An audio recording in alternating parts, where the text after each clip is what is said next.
गर्भ में भ्रूण हत्या करने वाले,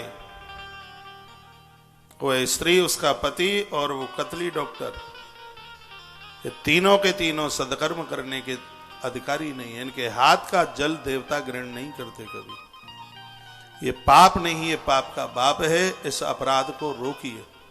और इसमें अव्वल पर ये माताएं, तुम्हें ही ज्यादा दिक्कत है कि बिटिया को 20 लाख रुपया तुम्हें कोई तो कमा के लाना है ना।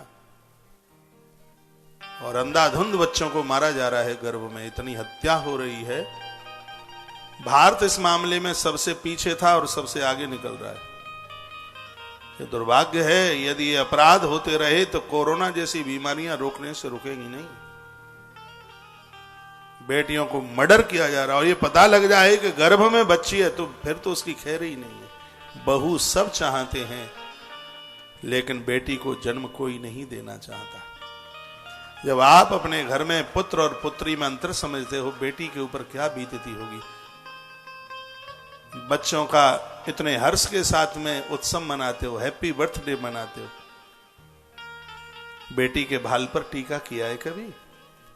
कन्या की आरती उतारी है कभी? कभी उसका भी मुंह मीठा कराया है कि कभी? अरे वो तो पराई समझ रखी है। ये बिल्कुल ठीक नहीं है। इस देश के लिए, इस धर्म के लिए बिल्कुल शुभ नहीं है। धन्य है वह है उस महापुरुष की बेटी जिसके जन्म पर मनु जी महाराज उत्सव मना रहे थे। पूरा ब्रह्मांड इकट्ठा हुआ था। उनके यहां बेटी हुई जिसका नाम था देवहूति। उत्सव मनाया जा रहा था, वो भी समय था। हिमाचल राजा के यहां कन्या हुई थी, उत्सव मनाया जा रहा था। जिसके यहां कन्या होगी उसके यही महादेव आएंगे। जिसके यहां कन्या होगी वहीं उसी के यहां राम आएंगे। बेटी नहीं है तो कोई देवता नहीं है। बेटियों के जन्म पर हर्ष मनाइए, प्रसन्न होना सीखिए। ये हृदय का टुकड़ा है, कलेजा है। इनके बिना कोई जीवन, ग्रस्त का जीवन कोई भी मुक्त जीवन नहीं है।